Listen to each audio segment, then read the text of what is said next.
दोस्तों, स्वागत है आपका मेरे YouTube चैनल इंग्लिश बाबू पर। और आज मैं फिर हाजिर हूँ आपके साथ एक नई स्टोरी लेकर। और दोस्तों, आज जो स्टोरी मैं आपके लिए लेकर आया हूँ ये एक शॉर्ट मॉरल स्टोरी है। बहुत ही प्यारी, बहुत ही अच्छी कहानी है, बहुत ही अच्छी शिक्षा देने वाली अच्छी कहानी सुनने में आपको मज़ा आएगा। उसके अलावा दोस्तों, आज की इस स्टोरी में आपको कुछ नए इंग्लिश के वर्ड मीनिंग सीखने को मिलेंगे, उनकी करेक्ट प्रोनाउंसिएशन के बारे में पता चलेगा और हमेशा की तरह जो इसका ग्रामर का पार्ट है उसे बिल्कुल डिटेल में कवर करेंगे, तो एक एक स्ट्रक्चर को आप बड़ी आसानी से सीख पाएंगे।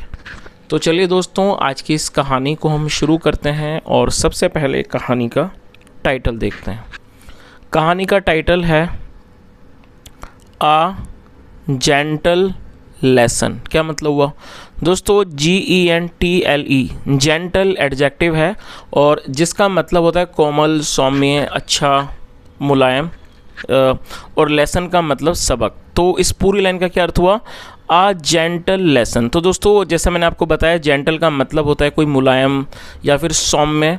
तो और यहाँ पर इसको लेसन के साथ जोड़ा गया, तो इसका मतलब ये निकला कि एक जेंटल लेसन मतलब कि एक प्यार भरा सबक, या कह सकते हैं सौम्य सबक या फिर प्यार भरा सबक। तो दोस्तों, ये आज की इस कहानी का टाइटल है, शीर्षक है। और अब मैं इसे पढ़ना शुरू करता हूँ और आप लोगों से रिक्वेस्ट है कि आप कहानी को बिल्कुल ध्यान से सुने। और यदि आज की कहानी में आपको कोई नया शब्द या फिर नया स्ट्रक्चर मिले तो आप उसे नोट करें, और यदि कहानी अच्छी लगे तो लाइक भी ज़रूर करें।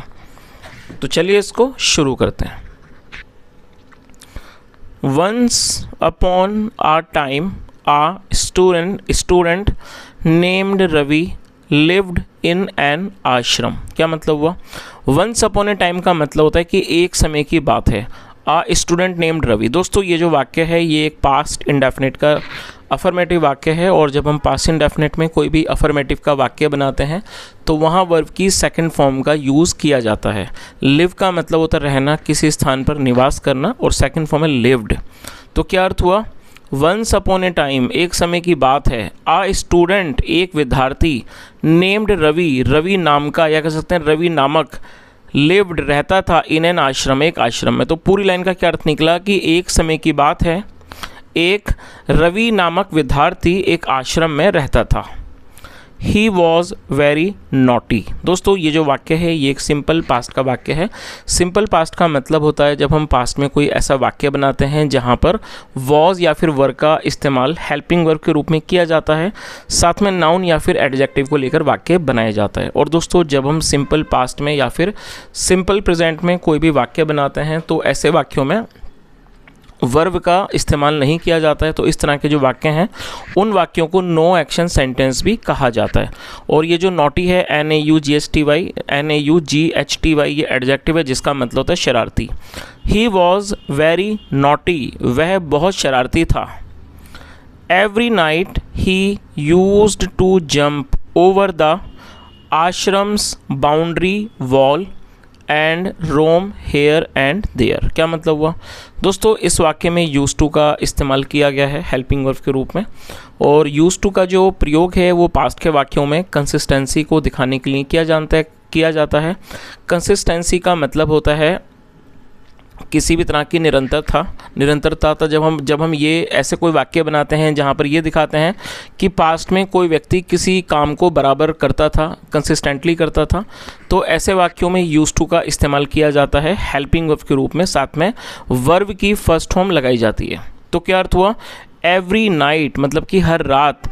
ही used to jump over the ashram's boundary wall की क्या मतलब हुआ कि हर रात वह आश्रम की जो बाउंड्री वॉल थी, मतलब जो आश्रम की जो चार दीवारी थी, उसको वो जंप करता, मतलब उसको वो कूद जाता।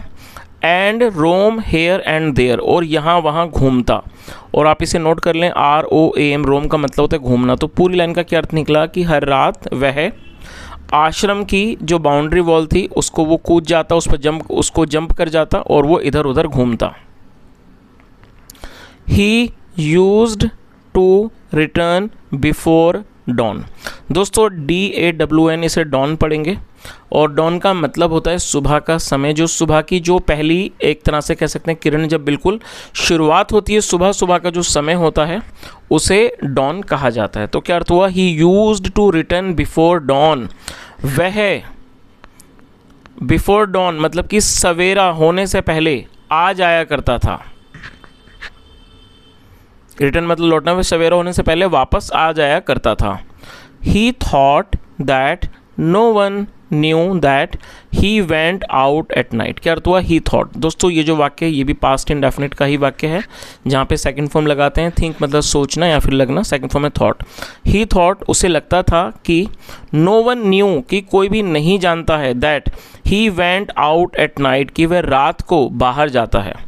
और दोस्तों यहाँ पर आप में से कई लोग जिन लोगों को ग्रामर का अनुभव है, नॉलेज है, वो सोच रहे होंगे कि जब मैंने इसको ट्रांसलेट करा तो इसको प्रेजेंट में क्यों करा। तो दोस्तों यहाँ पर मैं आपको एक बात बताता हूँ, जब हम कोई ऐसा वाक्य बनाएंगे जिसके अंदर पास्ट का सिर्फ एक ही वाक्य नहीं होगा, जिसके अंदर दूसरी क्रिया और तीसरी क्रिया भी पास्ट में होगी, तो उसके अंदर जो पहला वाला वाक्य होगा उसको पास्ट में बनाया जाएगा। लेकिन जब हम उसको ट्रांसलेट करेंगे हिंदी में तो सेकेंड और जो थर्ड सेंटेंस होगा उसको हमें प्रेजेंट में ही बताना होगा।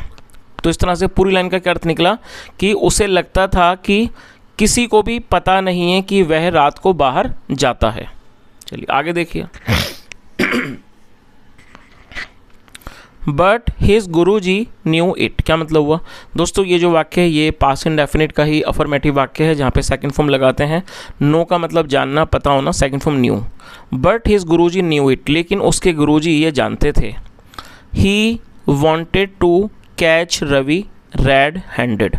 दोस्तों ये जो वाक्य है ये भी पास्ट इंडेफिनिट का वाक्य है। वांट का मतलब चाहना, सेकंड फॉर्म है वांटेड, और इस वाक्य में दो वर्ब का प्रयोग करके वाक्य को बनाया गया है। तो दोस्तों आपके सामने भी इस तरह के कई बार कुछ सेंटेंस आते होंगे जहाँ पर दो वर्बों का प्रयोग करके आप वाक्य को बनाना चाहते हैं।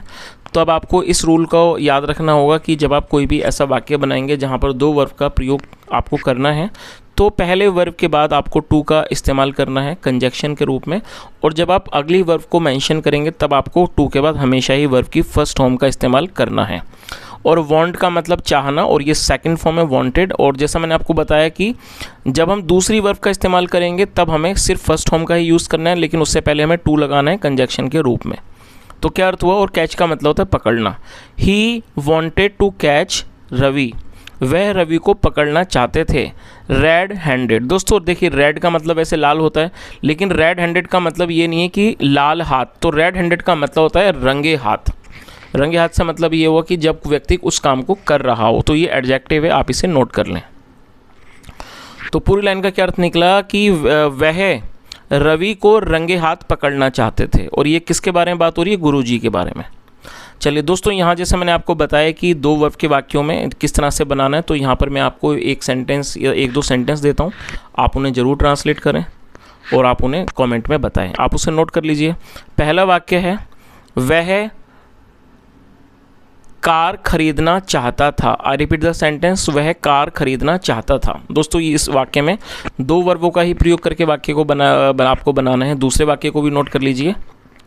मैं आपको पढ़ाना चाहता था। आई रिपीट द सेंटेंस, मैं आपको पढ़ाना चाहता था। तो दोस्तों दो आपको मैंने वाक्य दिए हैं, दोनों ही वाक्य पास्ट के हैं और दोनों में ही दो वर्ब का प्रयोग करके आपको वाक्य को बनाना है। चलिए आगे देखिए। वन नाइट मतलब कि एक रात। एज यूजुअल, एज यूजुअल का मतलब था हमेशा की तरह। Ravi crept out towards the wall. दोस्तों क्रैप का मतलब होता है रेंगना, तो ये सेकंड फॉर्म है क्रैप्ड। तो क्या अर्थ हुआ कि एक रात एज यूजुअल हमेशा की तरह, Ravi crept out towards the wall. जो रवि था वो रेंग कर गया, कहाँ गया, टूवर्ड्स द वॉल। टूवर्ड्स मतलब की ओर, वो दीवार की तरफ गया। और आप इसे नोट जरूर कर लें, क्रीप का मतलब होता है रेंगना, और ये सेकंड फॉर्म है। तो पूरी लाइन का क्या अर्थ निकला कि एक रात हमेशा की तरह रवि रेंग कर दीवार की तरफ गया। ही क्लाइम्ड अप आ लैडर। दोस्तों लैडर का मतलब होता है लकड़ी की सीढ़ी, जो कई बार आपने देखा होगा कि कई घरों में इस्तेमाल की जाती है छतों पे चढ़ने के लिए, उसे लैडर कहा जाता है। और क्लाइंब का मतलब होता है चढ़ना, और सेकंड फॉर्म है क्लाइम्ड। तो क्या अर्थ हुआ, ही क्लाइम्ड अप अ लैडर, वो एक सीढ़ी पर चढ़ा। And jumped over the wall, और वो दीवार के ऊपर कूद गया। चलिए आगे देखिए।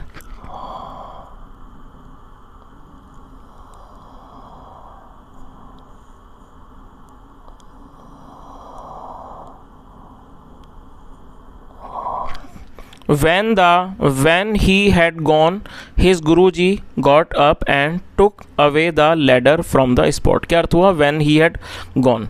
दोस्तों इस वाक्य में had के साथ थर्ड फॉर्म का यूज़ है, तो ये पास्ट परफेक्ट का वाक्य है। पास्ट परफेक्ट मतलब पास्ट में किसी क्रिया का पूरा होना पाया जाना। when he had gone मतलब जब वह गया था। his Guruji got up जो उसके गुरुजी थे वो उठ गए। And took away, take away मतलब ले जाना, दूर ले जाना। सेकंड में took away, took away the ladder from the spot, और वो उस लेडार को, सीढ़ी को, फ्रॉम द स्पॉट उस स्थान से दूर ले गए। पूरी लाइन का क्या अर्थ निकला कि जब वह गया था तो उसके गुरुजी उठ गए और वो सीढ़ी को उस स्थान से दूर ले गए। फ्रॉम द स्पॉट मतलब उस स्थान से। A few hours later, later मतलब बाद, अ फ्यू आवर्स लेटर कुछ घंटों के बाद, रवि रिटर्न जो रवि था वो वापस लौटा। इन द डार्क, डार्क मतलब अंधेरा, इन द डार्क मतलब कि अंधेरे में। When he tried to climb down from the wall, और ये भी दोस्तों देखिए ये जो वाक्य है यहाँ पर भी दो वर्ब का प्रयोग किया गया है। पहली वर्ब है ट्राई, कोशिश करना, और दूसरी वर्ब है क्लाइंब। तो क्या अर्थ हुआ इन द डार्क, अंधेरे में। व्हेन ही ट्राइड जब उसने कोशिश की, टू क्लाइंब डाउन, आप इसे भी नोट कर लें, क्लाइंब अप चढ़ना, क्लाइंब डाउन उतरना। तो यहाँ पर क्लाइंब डाउन है। अंधेरे में जब उसने कोशिश की, to climb down from the wall, जब उसने सीढ़ी से नीचे उतरने की कोशिश की। गुरुजी वॉज स्टैंडिंग, गुरुजी वहाँ खड़े हुए थे। वेयर द लैडर वॉज, जहाँ पर सीढ़ी थी। तो दोस्तों पूरी लाइन का मतलब आपको समझ ही आ गया होगा कि जब रवि लौटा तो अंधेरे में जब उसने कोशिश की क्लाइम डाउन करने की, नीचे उतरने की, फ्रॉम द वॉल दीवार से। Guruji was standing where the ladder was, जहाँ पर लैडर थी, सीढ़ी थी, वहाँ गुरुजी खड़े हुए थे। आगे देखिए,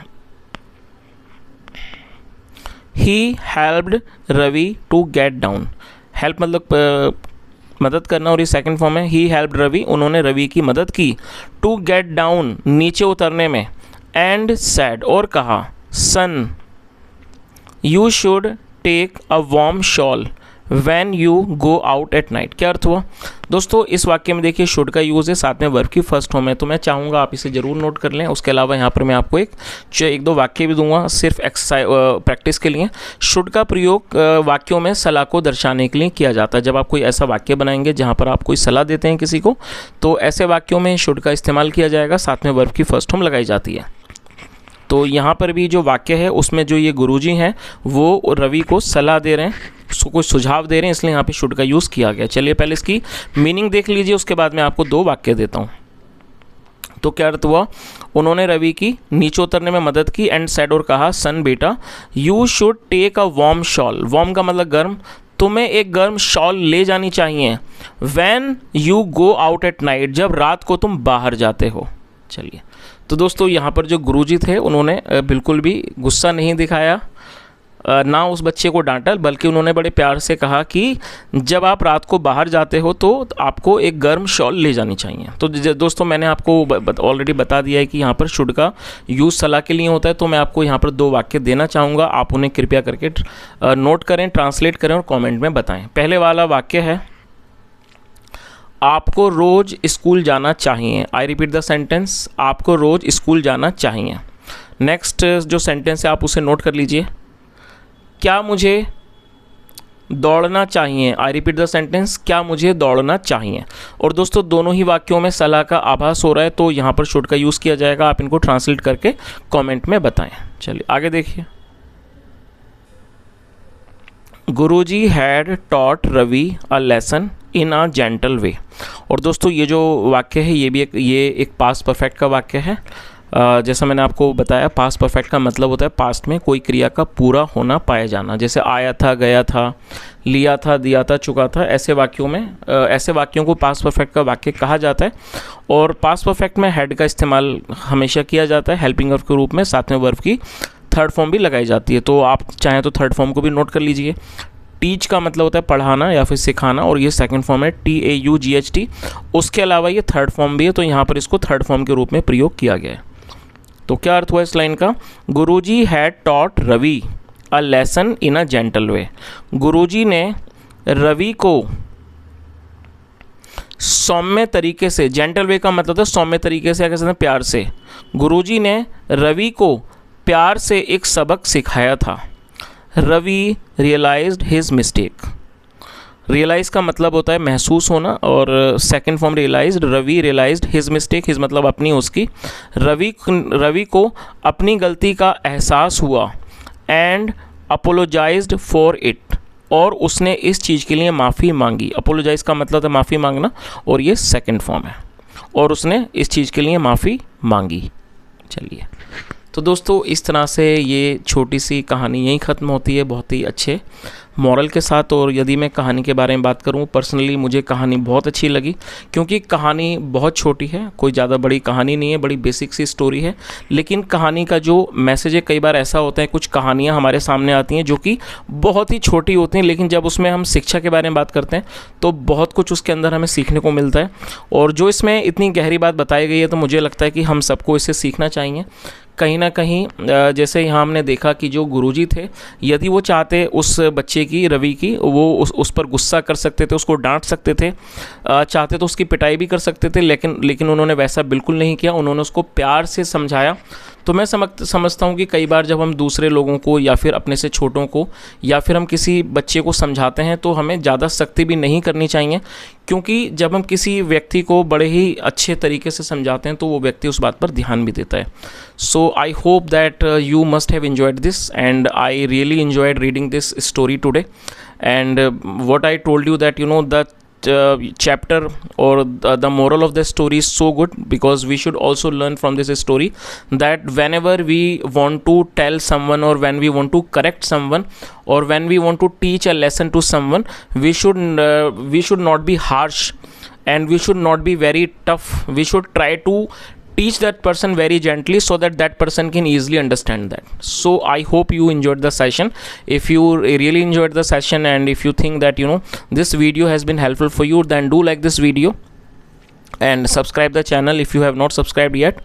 And apart from this, if you have any doubt, you can ask me in the comment section, and if you have any type of suggestion, any feedback, you can share your feedback in the comment section. Thank you so much for listening. Have a nice day, and bye.